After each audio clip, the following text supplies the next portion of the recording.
आसिम मुनीर के वापस इस्लामाबाद लैंड करने से पहले पाकिस्तान का नक्शे से नाम गायब हो जाए, ये एक टिपिकल फौजी माइंड तो ये कहता है। भारत के अंदर से अगर आप आवाज़ें सुने और छोटी से बड़ी आवाज़ तक, तो आपको लगेगा कि किसी और एडवेंचर की वो तैयारी कर रहे हैं, माहौल साजी कर रहे हैं। इंडिया की जो मिनिस्ट्री की तरफ से स्टेटमेंट आई है वो यही है, उन्होंने कहा है कि जी ये न्यूक्लियर को थ्रेट देते हैं हमें और हम इस पे ब्लैकमेल नहीं होंगे। पाकिस्तान के खिलाफ हर जगह पर मुकदमा बनाने की कोशिश कर रहे हैं, कहते हैं कि ये गैर जिम्मेदार रियासत है, इसके हाथ में न्यूक्लियर वेपन्स नहीं होने चाहिए। हमारे यहाँ किसी चीज पे इत्तेफाक है, वैसे सही बताओ, सवाए इसके कि भूख नंग है, गुर्बत है, जहालत है, कॉन्फ्लिक्ट होगा और हम आधे दुनिया को ले डूबेंगे, तो ये चीज़ें अमेरिका की धरती पे बैठ के बोलना, अमेरिका जो कि जिसका आज का जो ऑरेंज ग्रम्प जिसको हम डोनाल्ड ट्रंप कहते हैं, जो पीस का एम्बेसडर बन के घूम रहा है और उसी के घर के अंदर से उसी के बेडरूम की खिड़की से मुंह निकाल के एक छोटा सा कुत्ता भौंक रहा है बड़े से हाथी पे, तो फिर इसकी सिग्निफिकेंस बदल जाती है। कहते हैं ना कुत्ते को घी हजम नहीं होता, तो उस स्टेटस पे आप ये मान के चलिए कि आपने क्या किसी और नेशन हेड को ऐसी बातें करते हुए देखा है, वो भी फॉरेन लैंड पे, कभी नहीं। फिर इसने टैरिफ की गेम भी चली, टैरिफ पे प्रेशर डाला और बीच में जो इसने और जो बकवास किया ट्रंप ने, ये एक ग्रेजुएटेड उसका रिएक्शन था हमें, जब हमने उसकी सुनने से मना कर दिया। और अभी क्या हुआ, ऑफ लेट भारत ने जवाब देने शुरू कर दिए, जो कि हमारी हिस्ट्री में, एटलीस्ट इस गवर्नमेंट की हिस्ट्री में, उसके पहले वाले तो वो तो मोहन थे, मोनी बाबा थे, वो तो बोलते नहीं थे, लेकिन इस गवर्नमेंट का भी रिकॉर्ड था कि ये डिप्लोमेटिक एक लाइन के आगे क्रॉस नहीं करते। चाइना के साथ गलवान कॉन्फ्लिक्ट हुआ, हमने चाइना के खिलाफ कोई ओपनली बात, प्राइम मिनिस्टर लेवल पे कोई बात नहीं, उन्होंने हमने की, वही सिविलाइजेशन कंट्री, हम भी सिविलाइजेशन है, कोई बात नहीं हुई। मालदीव जाके चाइना के गोद में बैठ गया, हमें छोड़ के क्विट इंडिया मूवमेंट चला दी, हमने कुछ नहीं कहा। बांग्लादेश में क्या क्या नहीं हुआ, कोई ओपन स्टेटमेंट नहीं हुआ, बंद कमरे के अंदर उनको जूते पड़े, वो बात अलग है। लेकिन यहाँ पे हमारे रक्षा मंत्री ने कहा आप बॉस बनने की कोशिश कर रहे हो, और गडकरी साहब कहते हैं दादागिरी का ज़माना नहीं है, तो भारत ने भी एक और फिर अनाउंस कर दिया एकदम से कि हम रशिया जा रहे हैं, प्राइम मिनिस्टर हमारे चाइना जा रहे हैं, उससे पहले जापान जा रहे हैं, रशिया में हमारे NSA चले गए और वहाँ बैठ के अनाउंस कर रहे हैं कि भाई हम पुतिन साहब हमारे इंडिया में आने वाले हैं। तो ये जो लड़ाई चल रही है, उसमें जब ट्रंप ने देखा कि जो जितना बोल रहा है वो अपनी बेइज्जती करवा रहा है, बिकॉज अभी अमेरिकन ने बोलना शुरू किया है कि भाई हमने 25 साल लगा दिए एक रिलेशनशिप को एक लेवल पे लाने के लिए, और इंडिया हमारा सबसे बड़ा स्ट्रेटेजिक पार्टनर है, और आप उसको मिट्टी में मिलाने में लगे हो। तो उन्होंने कहा भाई अच्छा ऐसा है, किसी ने एडवाइस किया होगा कि भाई आप क्यों मुंह लगाते हो, आप अपना एक पालतू कुत्ता बुला लो, तो पालतू कुत्ते को अपने बेडरूम की खिड़की में बिठा दो, बाहर से हाथी गुजर रहा है, भारत नाम का, उसमें भौंकेगा। आपने कहा कि उन्होंने एक पालतू कुत्ता रख लिया है, जो काम ट्रंप कर रहे थे वो डर्टी जॉब जैसे पाकिस्तान का जो काम है वही करने वाला है फिर से अमेरिका के लिए। तो सर इसके बाद आपको क्या लगता है कि भारत को कुछ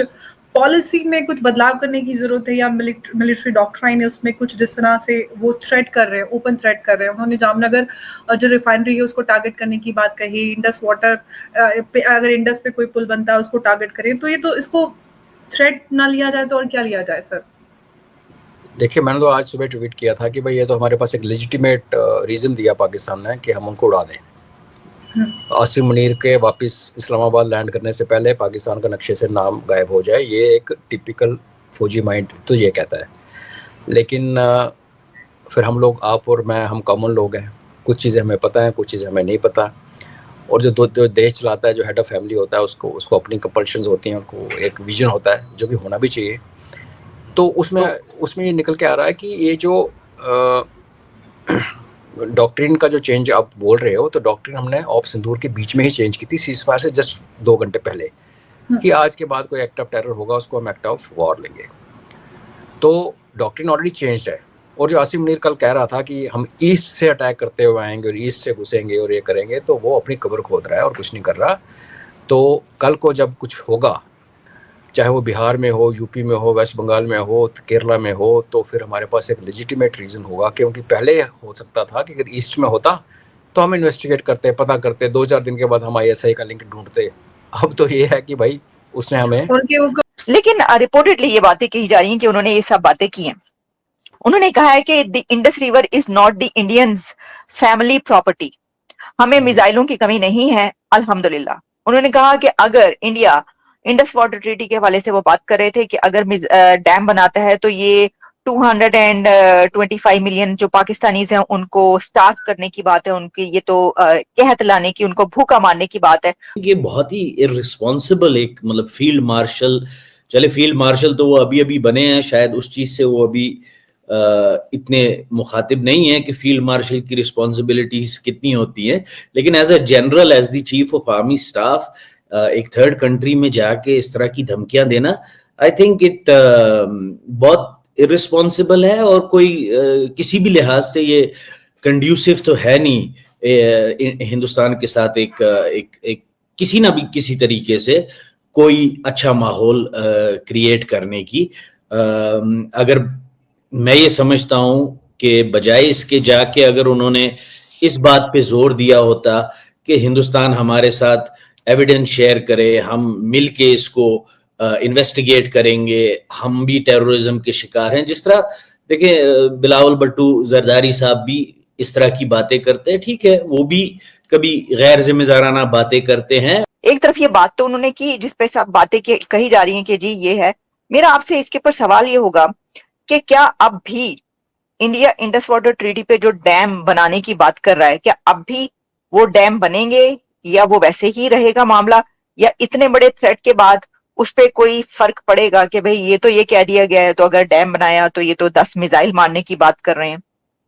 देखिए, मुझे लगता है कि डिटरेंस जो है वो मिलिट्री डिटरेंस नहीं होगी इस मामले में। पिछले कुछ दिनों से अमेरिका और भारत के बीच में काफ़ी टेंशन चल रही है और इसका मुख्य कारण प्रेसिडेंट ट्रंप है। वो इस वक्त भारत के जो इंटरेस्ट है उनको हर्ट करने में लगे हुए हैं। वो लगातार पाकिस्तान से अपने रिलेशन अच्छे कर रहे हैं और हाल ही में पाकिस्तान का आर्मी चीफ आसिम मुनीर जब अमेरिका गया तो वहाँ से उसने एक बयान दिया कि अगर पाकिस्तान डूबेगा तो आधी दुनिया को लेकर डूबेगा। और ये बयान अमेरिका से देना कोई मामूली बात नहीं है। इससे साफ साफ पता चलता है कि इस बयान के पीछे अमेरिका की शह है, क्योंकि बिना अमेरिका की शह के ऐसा बयान कोई नहीं दे सकता। और ये अमेरिका भारत को नुकसान पहुँचाने के लिए और कहीं ना कहीं भारत से चिढ़कर कर रहा है, क्योंकि पिछले लंबे समय से भारत लगातार अमेरिका स्पेशली डोनाल्ड ट्रंप की बात नहीं मान रहा है, फिर वो चाहे सीज फायर के क्रेडिट को लेकर हो या फिर टैरिफ वॉर को लेकर। और अब भारत ने भी अमेरिका को जवाब देना शुरू कर दिया है, जो बहुत ही अनप्रेसिडेंटेड है कि पास्ट में कभी भी भारत इतने खुलकर अमेरिका को जवाब नहीं देता था, लेकिन अब भारत ने भी